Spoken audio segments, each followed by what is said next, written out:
Good evening, everyone.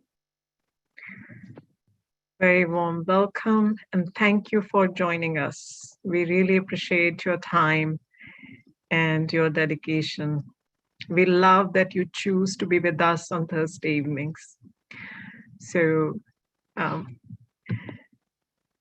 name is Anita, and on behalf of Manhattan Meditation Center, I extend warm welcome to everyone who is joining us on Zoom, YouTube, and Facebook. So before we dive into today's topic, again, the few necessary announcements that these talks are available on our YouTube channel. When I say our, what I mean is Manhattan Meditation Center's YouTube channel. If you have not subscribed, please, we encourage you to subscribe on the channel so you get the notifications and you have an access to all the talks. The talks are also available on Facebook. Besides these talks, Manhattan Center offers live meditation twice a day. Power Boost meditation at 12 p.m. in the afternoon and Good Night meditation at 8 o'clock. Sunday timings are different. I think it's 7:30 p.m. We encourage you to try it, join us. If you are connected with us, I'm sure you must have attended some session or some program where you have, tried meditating. So to build a regular practice, twice a day, the meditation is offered live. If you cannot join on those timings, recordings are available on the channels, YouTube channel, as well as on Facebook. You can take the benefit of it. We are offering a workshop this month on October 23rd. The title is Science of Happiness. We all want to be happy, right? And science, whenever there is a word science, that means there is a definite formula. So I encourage you to register for it, spread the word to your friends and family who might want to be interested, how to be happy, and encourage them to join us. We do offer Raj Yoga meditation courses, which we are offering in form of retreat. We just finished one in the month of September, and the next one we will announce soon. You just keep an eye on our website, visit us as frequently as you can, so you can be updated with the programs, what we offer. I think that's all as far as the services we offer. So today's topic, the highest form of love. We have talked about love from in a few different angles and few different perspectives. Love seems to be one more thing, innate thing, which we human beings really need, right? We seek it, we want to be loved, we want to love, but seems like the love really puts us in doldrum. And because of that, there is a lot of sadness, unhappiness, anxiety, fights, quarrels. But besides all that, we still seek love. We seek it from the family. If you don't get it there, or even if you get it, we still seek it from our friends. We seek it from our, what is the politically correct word? Significant other. And if we don't get it there, we seek it from our pets. And it's a surge which goes on because no matter how much pain it gives, but it's still the need, which is so basic and innate to human beings that we don't stop looking for it. Elizabeth Taylor, am I saying the name correctly? The very famous actress, she married 9 times. And the sad fact, although it's a fact, but it's a sad fact that in courts, right, most of the cases are the family disputes, and they are because of we love each other, we were together, but then things just fell apart. It could be siblings, it could be husband wives getting divorced and all that, but court cases are because of people were in love with each other and now they are not. Before I actually invite Sister Rona, just wanted to share how far we have gone. So one time I heard on radio, unique case, that's why it was the talk show host was mentioning, that a couple was divorcing and they were in court for the custody of their pet. And the bigger battle was what they should call the pet. Both of them wanted to call the pet with the different names, and they wanted to dress up the pet differently. So the lawyers were really in a jam. They didn't know how to help that couple. And can you imagine the plight of that pet who is being pulled? I don't know whether it's a he or a she, but dressed differently and called differently. And, it's just, but it is all for the sake of love. So before I invite Sister Rona, just one question we need to hold on. Is there something which is missing, that besides all the anxiety and sadness and sorrow what we get, we are still seeking it? What is that key element which we have not figured out, which can give us that fulfillment which the love should give? Right? So Sister Rona, very warm welcome.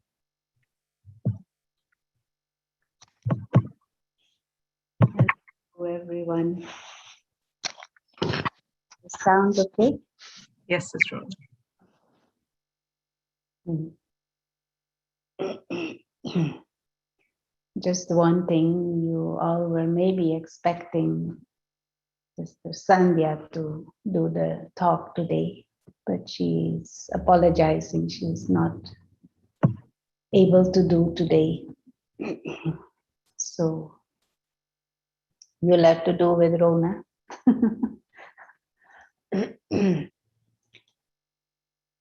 The highest form of love. And we will approach this partly from a spiritual angle, and you already heard a little bit context of what Anita was sharing. But maybe before we start, we can have a minute of silence, and in this silence, reflect on your own thoughts. What are your thoughts of on this topic? Why is it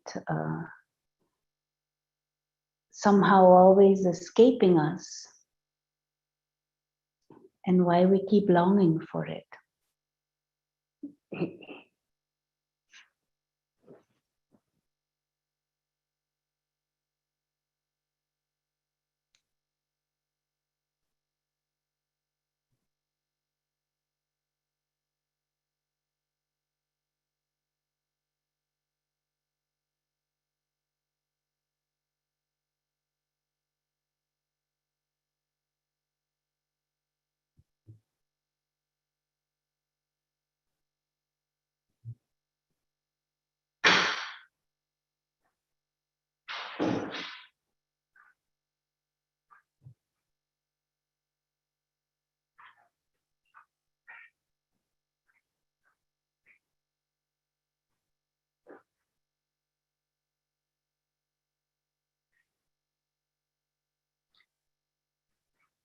Thank you. Love.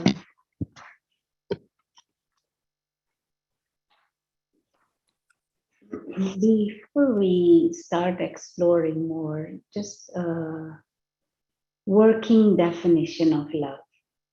What could be our working definition of love?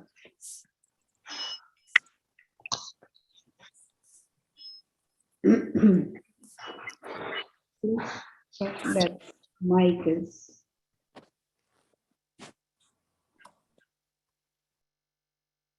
mute.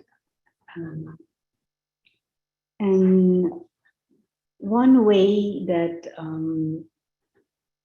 helps me to think about this topic and to kind of check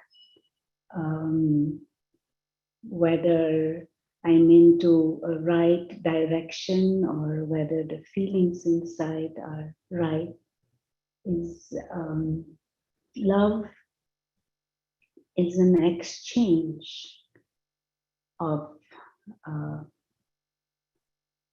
feelings, an exchange of word, an exchange of action, an exchange of some form of energy with the aim to uplift, with the aim to empower, with the aim to bring benefit. Not, not just for self, but for all who are involved.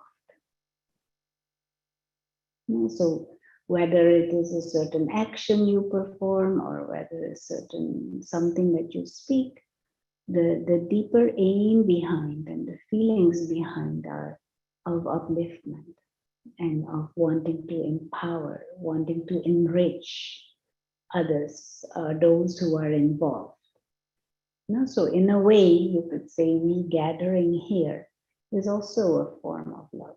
We are here together to share, to interact, to exchange, to listen, to think, and to share that thought energy, those feelings, that wisdom, so that we all can be uplifted, that we all can be empowered, that we all can be enriched or gain some new insights or gain some new perspectives. All of that is a form of love. And it is very useful to have a proper working definition for yourself when you think of this love, because over time in human history, this word has become distorted. This word has been used even in perverted ways. And so it is good for ourselves to be clear. Love many times gets confused with dependency. Love very often gets confused with bondage or even addiction. And that has the opposite effect. And a dependency, a bondage or an addiction, it makes the ones involved weaker. It weakens and it lowers the opposite of uplift. It brings you down. Anita was saying many of us get trapped in anxieties and insecurities and conflicts and sadness and depression, all in the name of love. It is because we confuse love with dependency, with bondage. Also, we confuse love with the thought that I have to receive. I have to, what is it? That we confuse love with a taking mode, being in a taking mode, and somebody else has to give me. Whilst true love is not a taking. True love is a giving. And true love, in that giving, there is also a return and a receiving naturally. But one who loves is not concerned about what I will get. One who loves is just concerned about the giving and the benefit of the one to whom they are giving. at least at that moment. Love also gets confused with lust and physical, what is it? Physical satisfaction and sense pleasures in which there is a taking instead of a giving. That is just physical sense pleasures and physical stimulations. That is completely separate from love.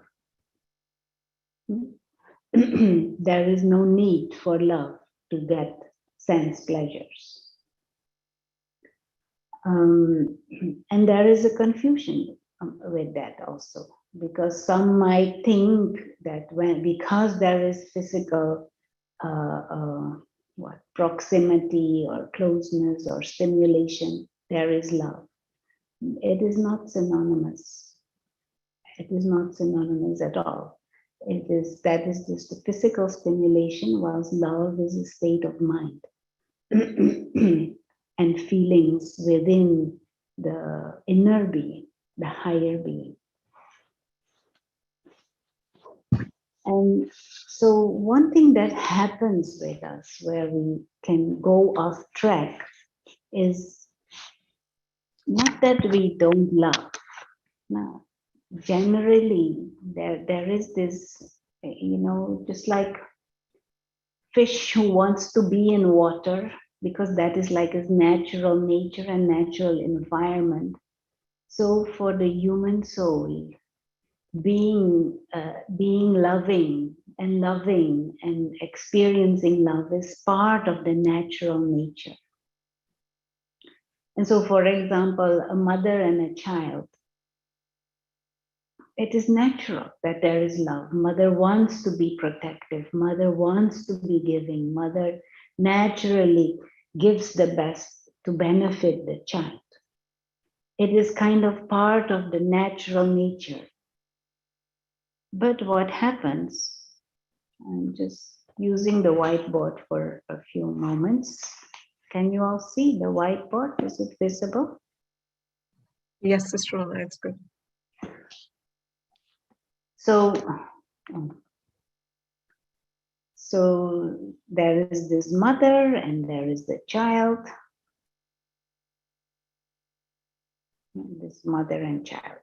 And so from baby, mother loves. So let's say mother's love is like this. This is the amount of mother's love. Baby in the womb, maybe even there are feelings of love, feelings of wanting to give the best for the child, feelings of providing comfort. Then baby gets born and child grows little. And then what happens? Something else happens in our mind. Some other dynamic grows in that relationship, in that interaction. And that is the dynamic of attachment. Or a better word actually is dependency. Now, mother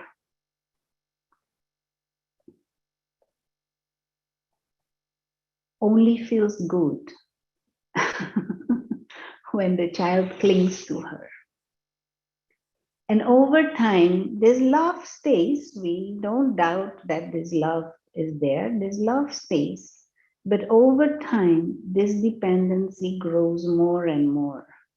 Mothers start thinking of herself in terms of, I am mother of this child. And her whole identity, sorry, I'm not drawing very symmetrically, but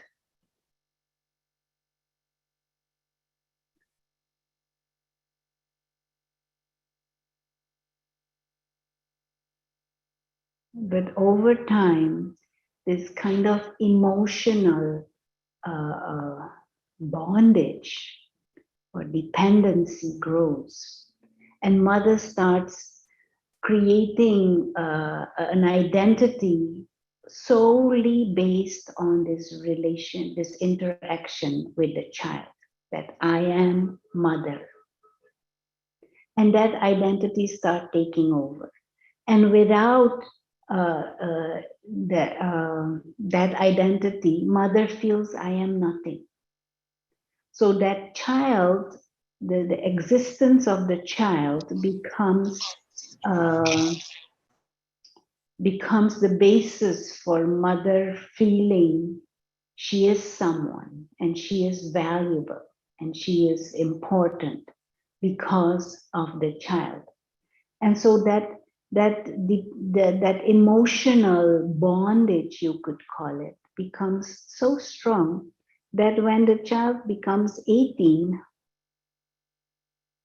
this may have grown even higher than love, that pure love that was there. And all of this is also called love in our superficial, mundane consciousness. We think it is love, but it is dependency, because when child moves out, mother feels empty. Mother feels, oh, now I'm useless. Internally, mother can even go into a depression now, because her sense of value and her sense of identity, her sense of importance is not there anymore, or much diminished, because now the child lives in another city or another state and doesn't even call every day. So that deeper insight, that what we call love is actually a dependency. Mother will say, I love my child. And of course, that love is there, this part. But the other part is this. And this may be a big craving actually inside, craving for attention, craving for, what is it? Attention and, what is the word?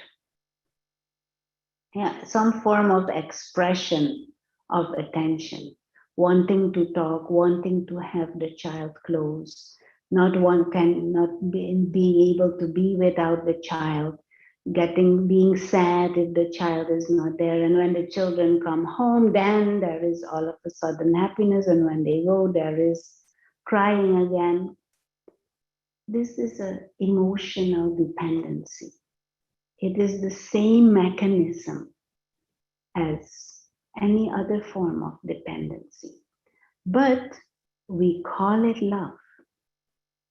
And we even say, oh, I can't be without you. Oh, without you, my life is worth nothing. Oh, all of those things.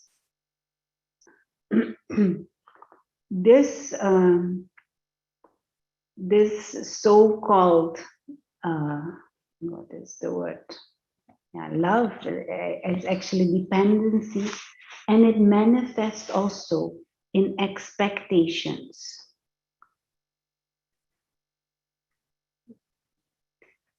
There are many expectations.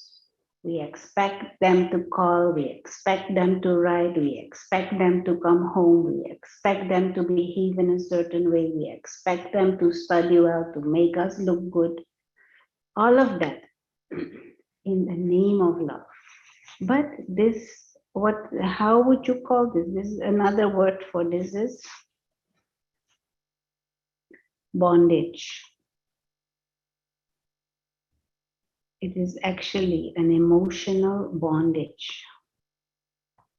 It is actually some form of emotional jail. Because deeper inside, the mechanism is you are in charge of whether I feel good or not.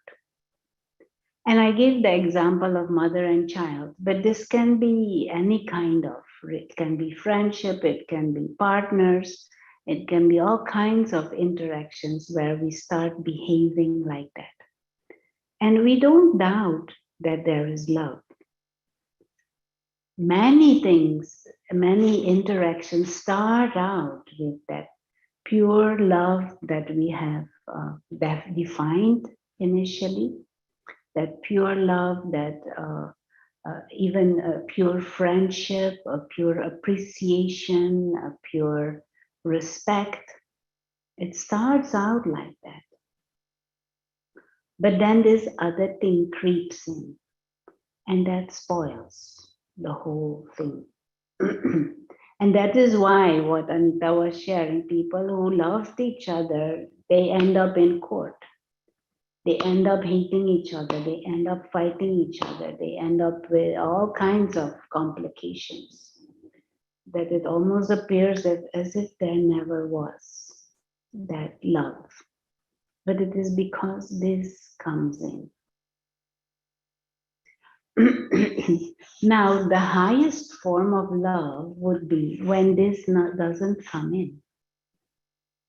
When we can allow just that pure love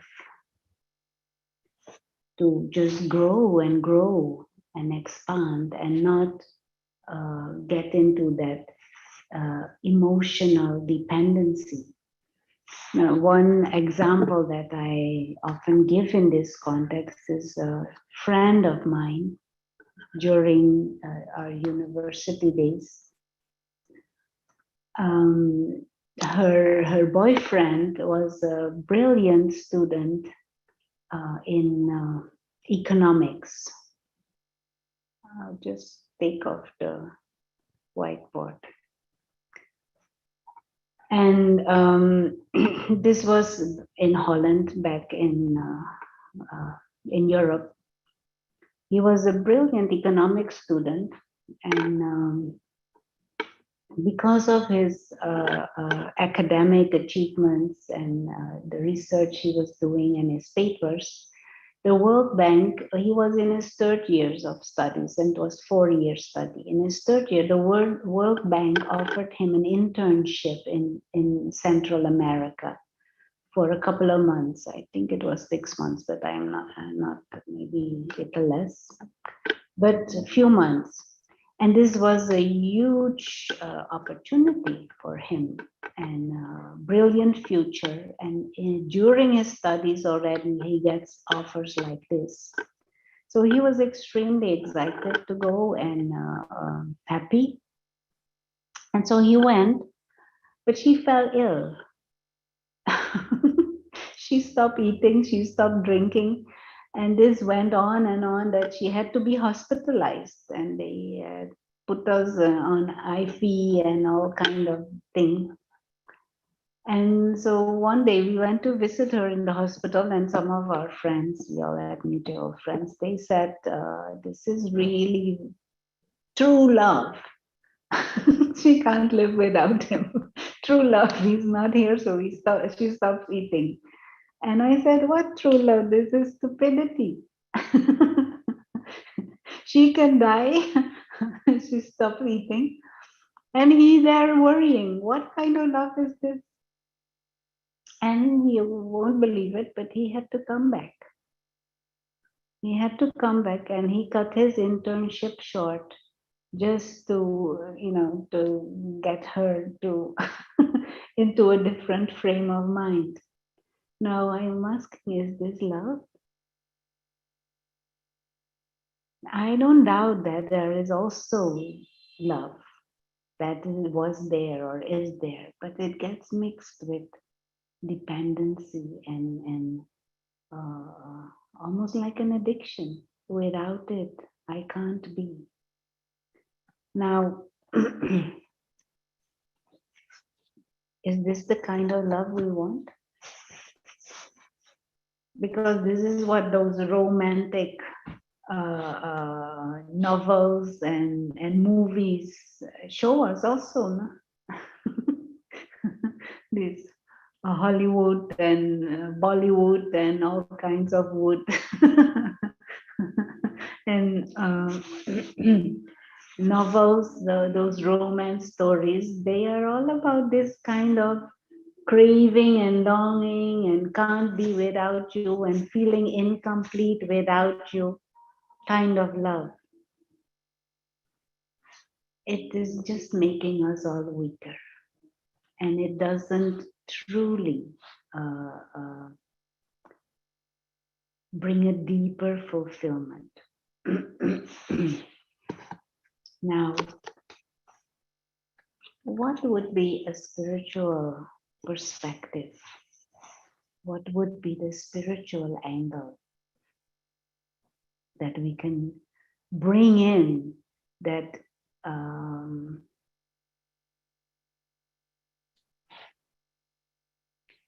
that doesn't make us fall into that pothole of attachments and attachments or bondages or expectations? First of all, when we think of love and when we think of loving someone or experiencing love, who is it that is loving and who is it that we are loving? That is the first thing that is useful to make clear. And so normally we think of ourselves and others in the form of the body and the physical image and their, what is the word? Their surroundings and the things that are part of their, what is it? Their life, their position, their possession, their education, their family, their friends, their social activities, and their circle. Normally, when we think of someone, we think of that. And so, when we think of love, I love someone. What is it that I love? Do I love the body? Do I love their position? Do I love their possessions? Do I love their family? Do I love the way the body looks? Do I love their fame or their name or their, what is it? What is it that I love? And also, are we aware that there is a being of consciousness,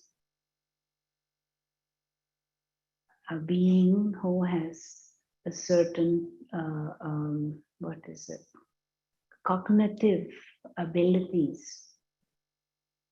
Who is it that I love? Am I loving the soul or am I loving the entourage of the soul? Am I even aware that there is a being there? And so if I love the entourage, then what happens with my love if the entourage stops to exist? Say, for example, certain social status. I love that someone is well educated and has a good job. So what happens if that job finishes? If I love the fame of someone, what happens if the fame wanes or now criticism comes? Do I love the way someone looks? So what happens if those looks changes or if the body becomes unhealthy? Or anything can happen anytime. Or am I loving the being that is there?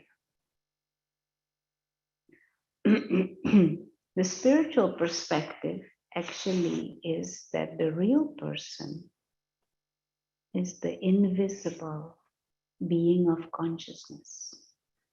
And this is just the part that is being played out.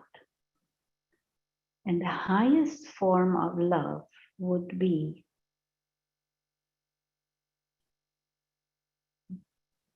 from being to being. If I say that right, soul to soul. Here is an invisible traveler, an invisible experiencer who is like a presence living, pure, spiritual being. And both are associated with the body, both playing a part in this physical world. But right here, right now, we are these spiritual beings living invisible presence in the body. And this type of interaction would be the highest form of love, feeling of spiritual brotherhood, acknowledgement, and what is it? Respecting, appreciating each other with that love of brotherhood, with that love, with that spiritual love of knowing the truth and the beauty of each other and appreciating that. And of course, there is a body and there is a role that is being played, but that can change anytime. And whether that is there or not there, love doesn't change. And the same here. It is the body and the part that is played out is like the vehicle of the soul who is the driver. And so love for the driver, the soul, that is the highest form of love. Spiritual love. And that love doesn't shake or change when the vehicle changes or anything about the vehicle changes, or even if the vehicle breaks down or the vehicle is not there anymore. Still, love for the being, love for the spirit that remains.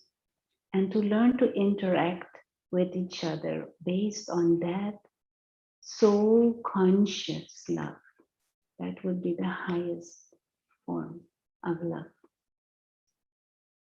Nothing to do with the body.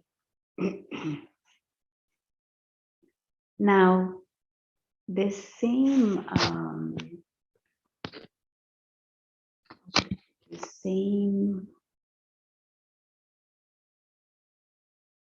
exchange, you could say,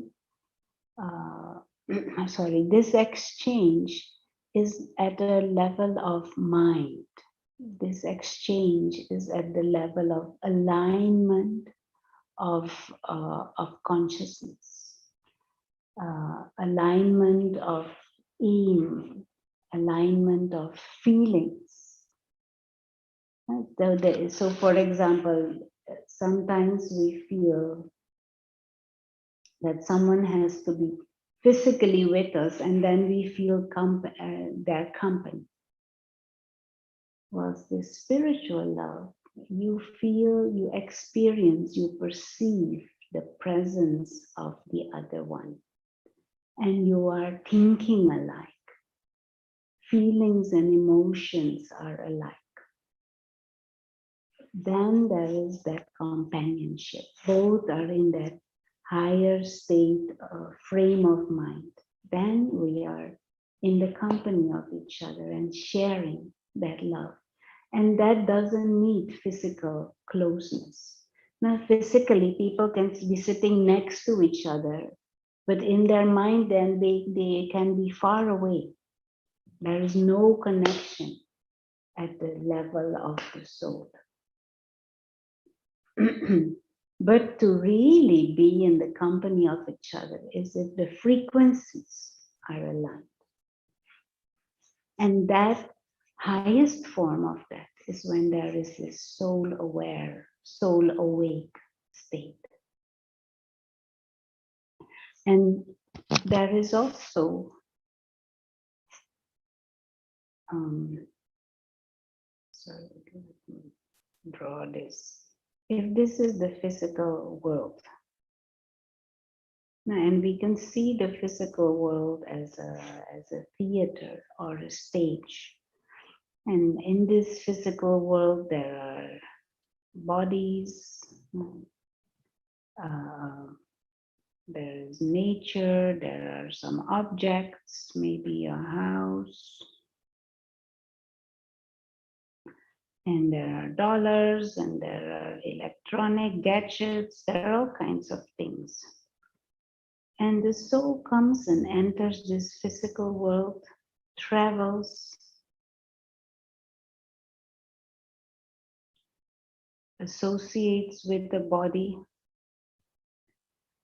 and travels, and then at some stage leaves the physical world again. It belongs to that home of souls. Now, in the home is where the Supreme Soul resides.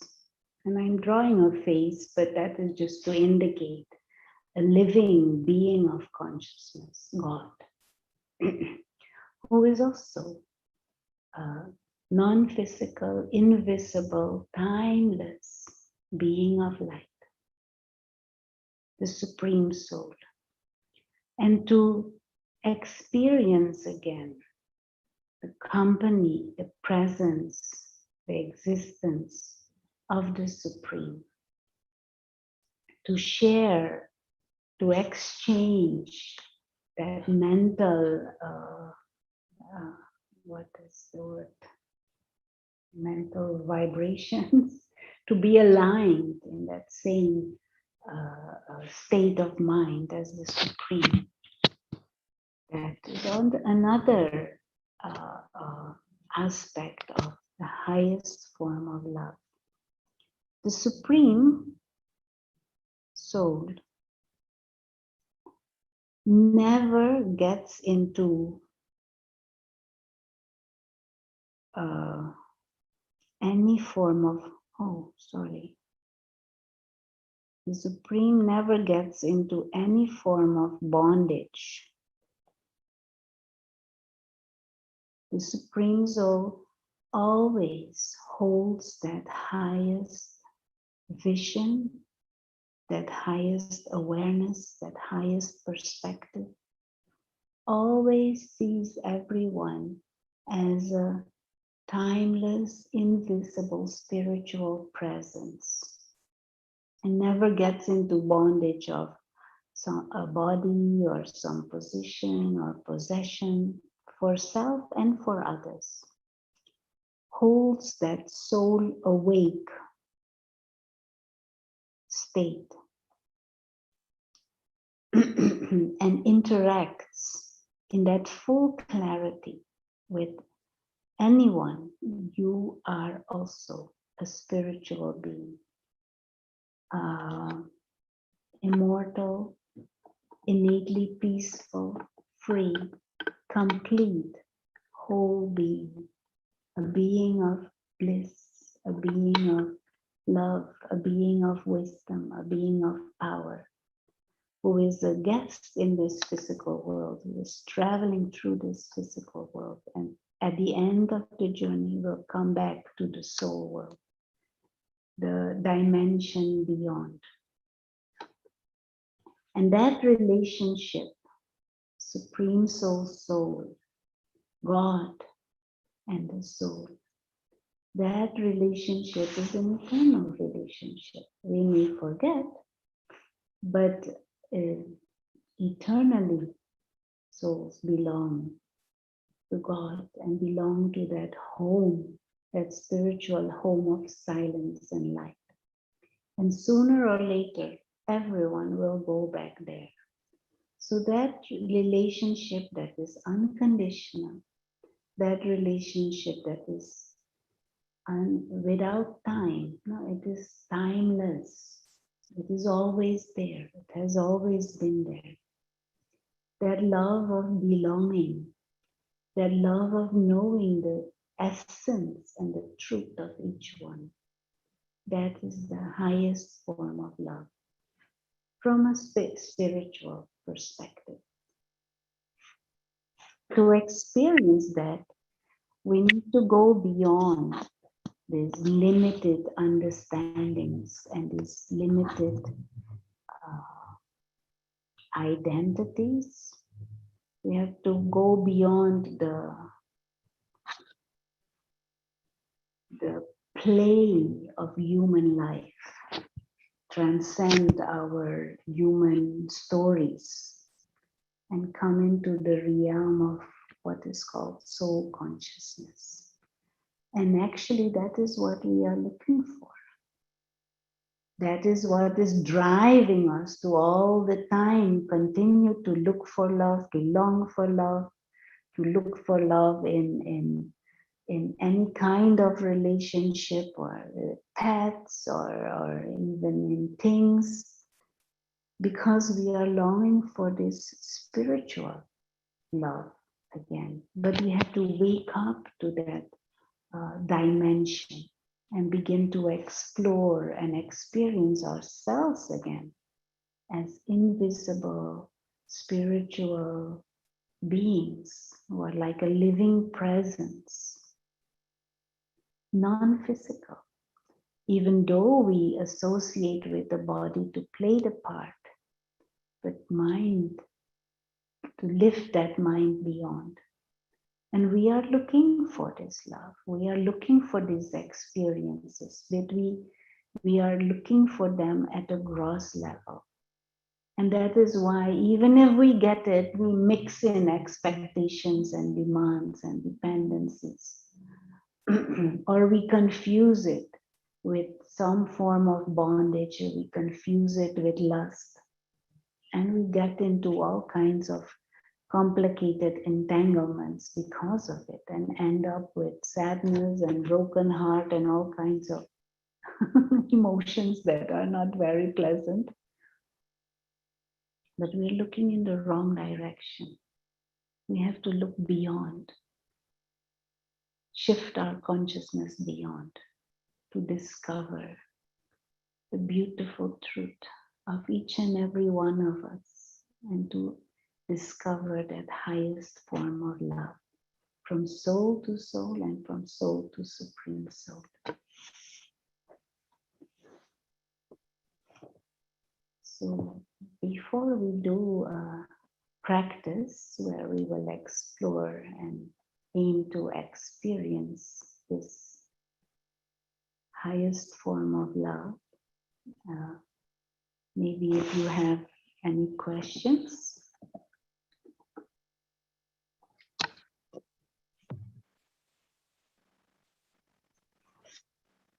Shanti Sister Rona, it's Sarjeet. Sister Rona, my question is like if I'm still looking for love or kind of attention from the human being or from a man, does that mean my connection with Baba is weak, or still I'm not able to experience his love fully? That's why I'm seeking outside.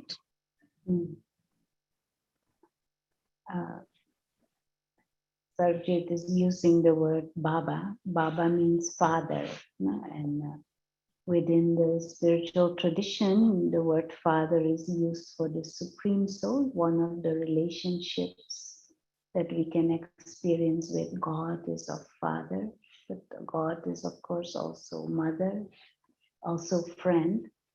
And from personal experience, when there is frequent, deeper experience of that connection with the Supreme through meditation, through a spiritual life and lifestyle practices, when there is a lack of the experience of that higher form of love, then we start looking outside. And then we start looking at another level, because to experience love is natural for us, which whatever form, whatever way. And it is not that we cannot experience that love with others, as long as it is a soul conscious love. But if it is just that other kind of love where expectations come in, or for some, um, you have to give me protection, you have to make me feel safe, you have to make me feel complete, that is not even love. That is, what is that? That is taking. It comes from emptiness. And how can emptiness ever be love? And emptiness just leads to a downward spiral. Now, because emptiness means you had to give me. And maybe you give me, but that giving doesn't make me more powerful. If it is at that, what is it, mundane, gross level. If it doesn't pull me into a higher state of consciousness, that giving will just make me feel more empty and more needy tomorrow. Now, give me roses, then you love me. Give me roses, then you love me. Okay, so they give me roses. Tomorrow, again, they have to give me roses because then I feel only then they love me. And day after tomorrow again. So you get into this spiral of expectations and bondages, which doesn't fulfill anyone ultimately. And so even at a human being level, if the interaction is out of emptiness, then why would we call it love? Then it is just convenience, or you need to fulfill some need that I have. Why call that love? I'm feeling lonely, so please sit with me, otherwise I can't be. That is love. That is neediness. That is emptiness. And the only one who can address that emptiness is me, by putting my mind straight. So if I feel I need someone, that is actually already the wrong positioning for love. Because I have nothing to give. I'm needy. And maybe if other one also is needy, you can imagine what is going on. Two people begging from each other. What is that? We call that love. What is wrong with us? And so, yes, in a way, if I really feel I need someone, I want someone, I can't be without someone, it means there is a lack of experience of that higher form of love. Whether it's soul to soul or whether it's soul to supreme soul. But it is more safer to first practice with the supreme soul. Because soul to soul, we can easily slip into that lower consciousness and get into dependencies and attachments and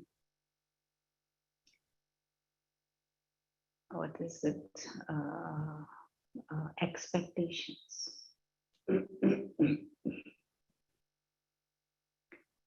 True love at soul to soul level, it comes from, it can only be there when there is fullness and completeness. Other word, it is neediness. And we shouldn't confuse neediness with love.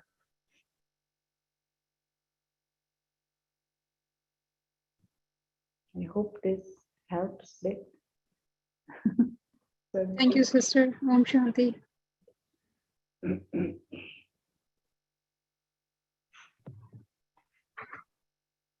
But this is a interesting topic, no? Which is good to explore and for yourself.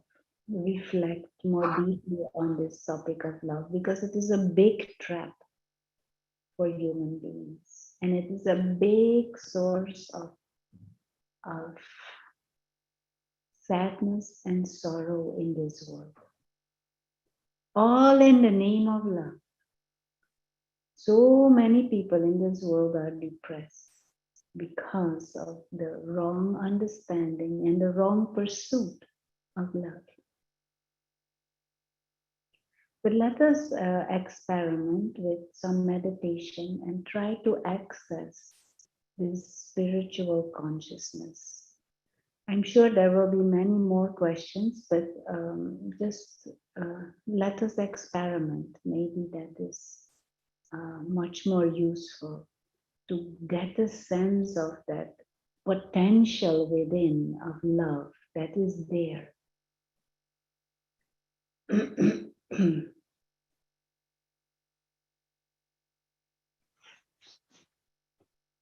So, as always,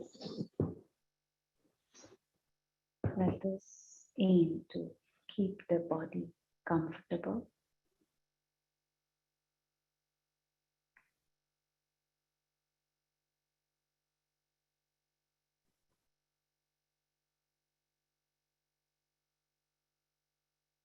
And just remind the self that everything we see and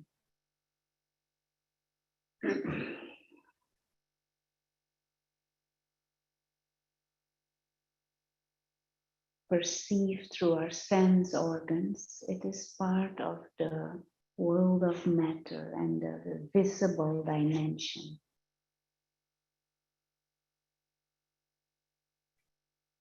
But let us remind ourselves that there is also an invisible dimension.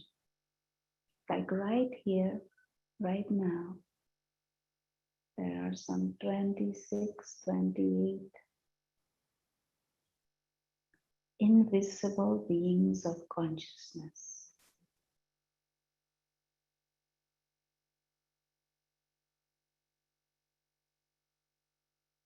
Living lights, timeless, imperishable beings of consciousness, souls, right here, right now, on this Zoom. This is a gathering of invisible spiritual beings.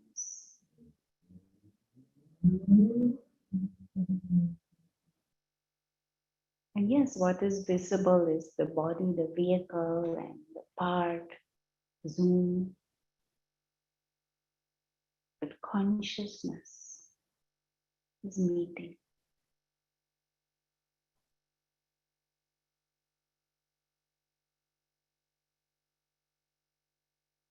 That is where life force is. And the whole physical dimension is like a game, a play.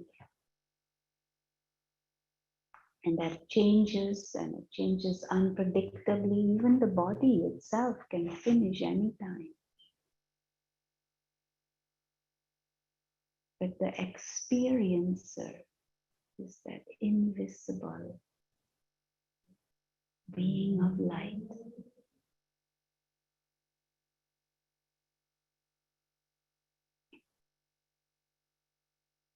A free being, a complete being who is innately peaceful and wise and loving.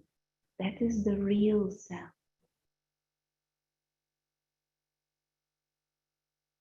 So,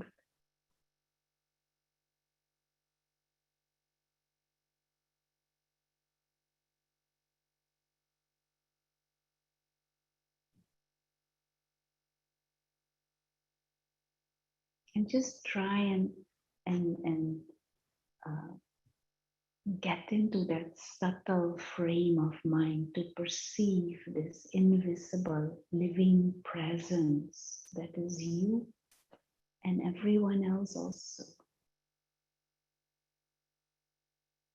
A being who is innately godlike in nature.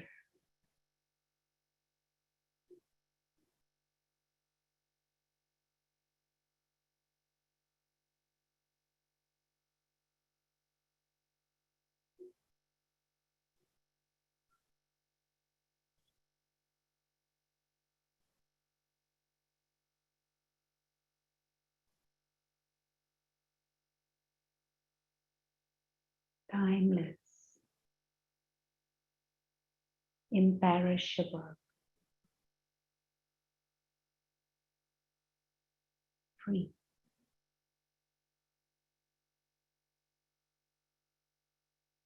And all are like a family of souls, brothers, lovely beings, loving beings,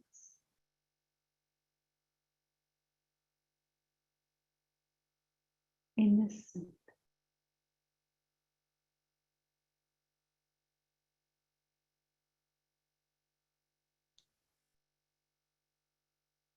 in the same way, the Supreme Soul, who is like a friend, like a parent, is ever wise, ever pure, never gets into this confusion of identifying with the body or getting into some bondage and attachment with something that is perishable, who always remains in this invisible dimension as that supreme light.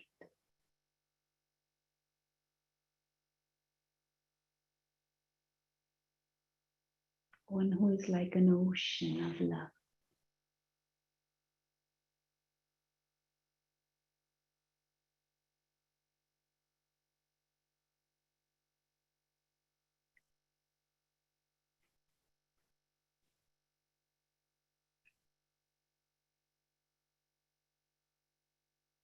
God is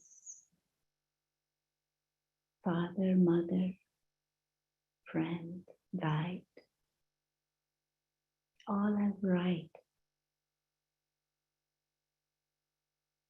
All belong.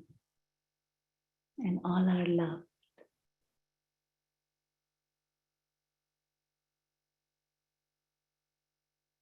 All are loving.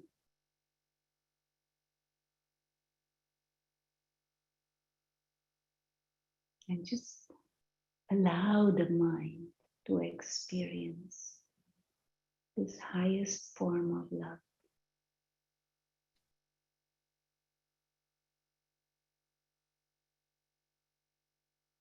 Transcending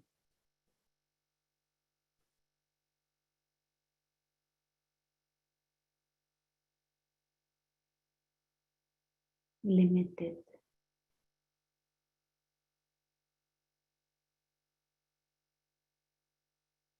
bondages and expectations and neediness.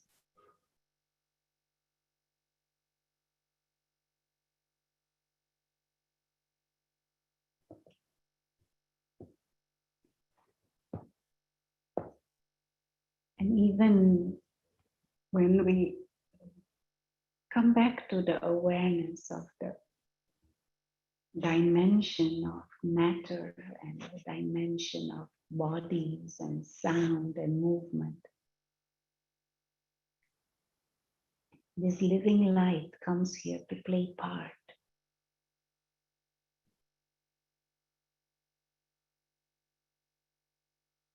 But never forget that what is timeless.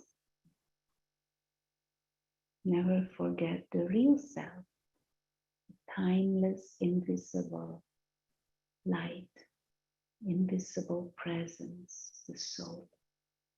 And never forget the truth and the timeless reality of the soul world and the relationships of souls and of the love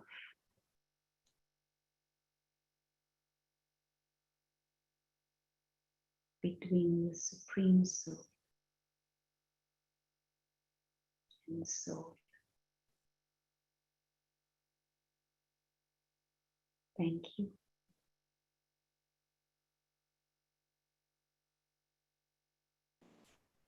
Thank you, Shanti, sister.